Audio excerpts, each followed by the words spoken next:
Welcome to this explainer. Today, we're going to dive deep beneath your screen to uncover how the internet actually works. We spend so much of our daily lives swiping, clicking, and streaming, but very rarely do we stop to think about the incredible hidden machinery making all of it possible. So, quick question for you. Do you think the internet and the World Wide Web are the exact same thing? Take a second. If you use those words interchangeably in everyday conversation, you're definitely not alone. It's actually one of the most common digital misconceptions out there.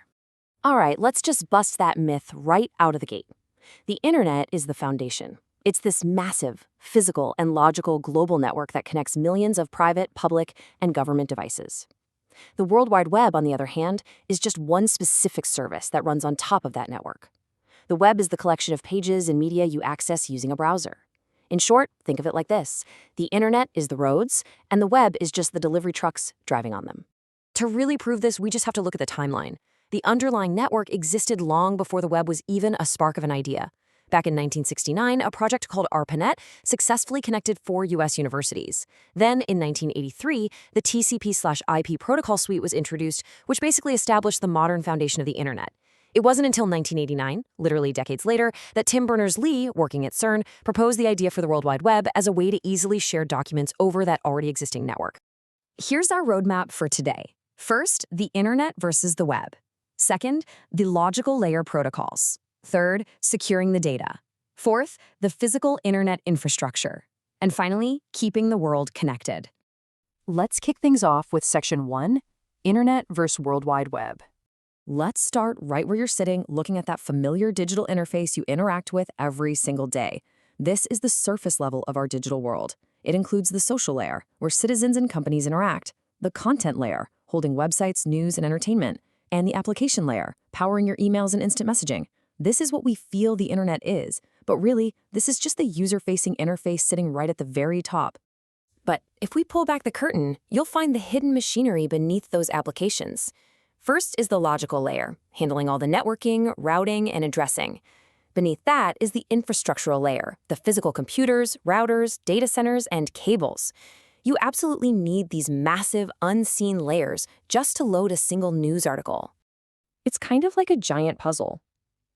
Whenever you send a message, it takes a highly specific journey down through 7 distinct layers of data exchange. It starts at the application layer as a piece of data, gets chopped up into tiny packets at the transport and network layers, and travels all the way down to the physical layer. Down there, it literally becomes a raw bit stream of ones and zeros sent over electrical cables, optical glass fibers, or even radio frequencies. Moving right along to Section 2, the logical layer protocols. So how does all that data not just get lost in the void? Well, it all starts with the Internet Protocol, or IP. Without this, the internet simply wouldn't exist. IP is the fundamental rule that standardizes how data packets are structured, and it gives a unique address to every single device connected to a network. Think of it exactly like a digital postal code. It allows computerized devices to locate and communicate with each other with absolute pinpoint precision. But let's be honest, we humans are terrible at remembering long strings of numbers like an IP address. And that's exactly where DNS comes in. The domain name system is basically the address book of the internet. It's a public, decentralized database that instantly translates human-friendly names like wikipedia.org into those computer-friendly IP addresses. Now that the address is known, the data needs a map. Enter BGP, the Border Gateway Protocol. You can think of BGP as the atlas or the GPS navigation system of the internet. It calculates the absolute shortest and cheapest routes for your packets to travel, hopping from one network to another to reach their destination as efficiently as possible. And finally, to actually deliver the specific content of the web, we use HTTP, the Hypertext Transfer Protocol. HTTP is the specific rulebook for formatting and delivering headers, structured text, and links. It's the protocol that brings the World Wide Web directly to your browser application. Next up, Section 3, securing the data. But before your personal data travels across these massive global routes, we absolutely need a security guard at the door. That security guard is TLS, or Transport Layer Security. It's a standardized protocol that guarantees the confidentiality and the integrity of the data being exchanged between a client and a server. It's literally the technology that puts that little padlock in your browser, enabling you to safe browse, shop, and check confidential emails without interception. The really cool part is how this secure connection actually kicks off. Before any of your personal data is ever transmitted, the client and server must first complete a handshake phase. During this phase, they authenticate one another and agree on the encryption settings. Only after a successful handshake does the secure application phase begin, which is where your data is actually exchanged. Which brings us to Section 4, the physical internet infrastructure. Okay, so our data is packed, addressed, mapped, and secured. Now it's time to physically dive into the deep ocean to see where it travels. When we think of the internet, we so often think of the cloud or invisible wireless signals. But the reality is stunningly physical. Right now, there are roughly 597 underwater cables wrapping around the globe. Together, they total a staggering 1.4 million kilometers in length.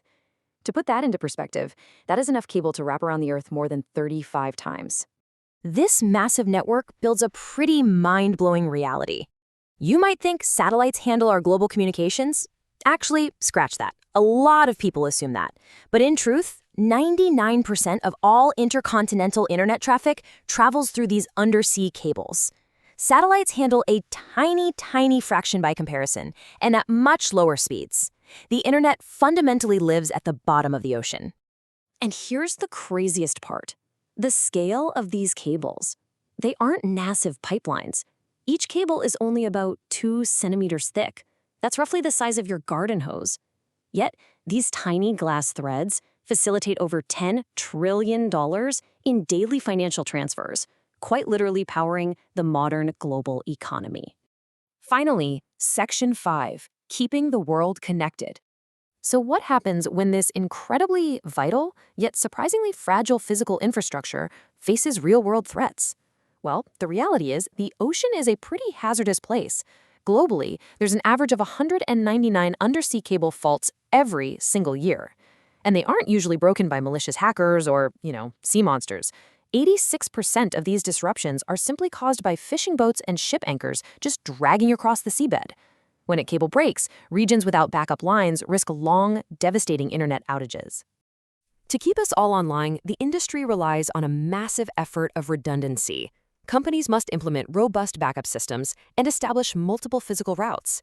If an anchor snaps a primary cable, traffic instantly reroutes through a secondary path. At the exact same time, specialized, fast-response repair ships are kept on standby, ready to sail out, pull that broken garden hose up from the ocean floor, and splice it right back together. We've traveled from the shiny apps on your screen all the way down to those 2-centimeter cables resting in the pitch-black ocean depths. It is a miraculous, complex system that we take completely for granted every day. So I'll leave you with this thought.